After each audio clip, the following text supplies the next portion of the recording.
నా పేరు బీవీ షేక్ బీవీనా. మేము కడప జిల్లా రాయచోటి మాది. నేను కోయట్ ఇంట్లో ఉన్నాను. ఫస్ట్ కోయట్ ఇంట్లో నుంచి బయటకు వచ్చినాను అన్నయ్య. బయటకు వచ్చి ఒక అతనికి నమ్మేసి మోసపడిపోయినాను. మోసపడిపోయి అతను ఒక పాప పుట్టింది ముందు. ఆ పాప తర్వాత వచ్చి మళ్ళీ బావ పుట్టినాడు.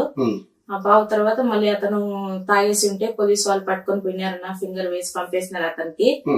అతనిది పేరు దస్కిర్ భాష, ఊరు మైత్కూర్ దూర్ అన్న. అతను ఇప్పుడు రాలేడు, ఫింగర్ వేసేసినారు. ఇప్పుడు ఫోన్ కూడా చేయడన్నా మనకి. ఫోన్ కూడా చేయడు. ఒక్కొక్కసారి 2 నెలలు 3 నెలలు చేస్తాడు, మళ్ళీ ఫోన్ చేయటం లేదు. అతని దగ్గర ఫోన్ లేదని చెప్పేసినాడన్న. మా వాళ్ళు కూడా 2 సార్లు వెళ్ళి ఉంటే వాళ్ళు ఆడ గొడవ చేసి మళ్ళీ అతను వచ్చిన్నాడు, పోలీస్ స్టేషన్ కి వచ్చిన్నాడు. ఆ రాంప్రసాద్ రెడ్డి సార్ దగ్గరికి పోయినారు, నాన్నగారు అతను అందరూ పోయినారు. అతను రప్పించుకుంటారు. పిల్లల తండ్రి రాంప్రసాద్ రెడ్డి గారు వెళ్ళాడు.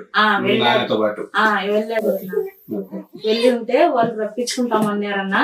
రప్పించుకుంటాననేసి మళ్ళీ వాళ్ళు ఏమో రప్పించుకోలేదు రాంప్రసాద్ రెడ్డి సార్.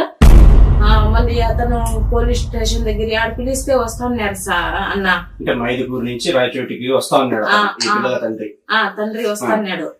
వస్తాండి మళ్ళీ ఏమో మా నాయన గారు రోజు ఫోన్ చేస్తా అంటే ఫోన్ ఎత్తటం లేదు. ఆ ఫోన్ బంద్ చేసేసినాడు. మళ్ళీ ఏం సమాధానం చెప్పలేదన్న. ఆ ప్రూఫ్లు కూడా అది ఏంటో జిరాక్స్, పాస్పోర్ట్ జిరాక్స్ కరెక్ట్ ఇవ్వలేదంట మ్యారేజ్ సర్టిఫికేట్ చేయించేదానికి. మా నాయన 2 సార్లు డబ్బులు ఇచ్చి కూడా ఢిల్లీలో ఇరికిపోయింది మ్యారేజ్ సర్టిఫికేట్. ఆ డబ్బులు వేస్ట్ అయిపోయినాయి. అతన్ని మాత్రం ఏం సమాధానం చెప్పలేదన్న.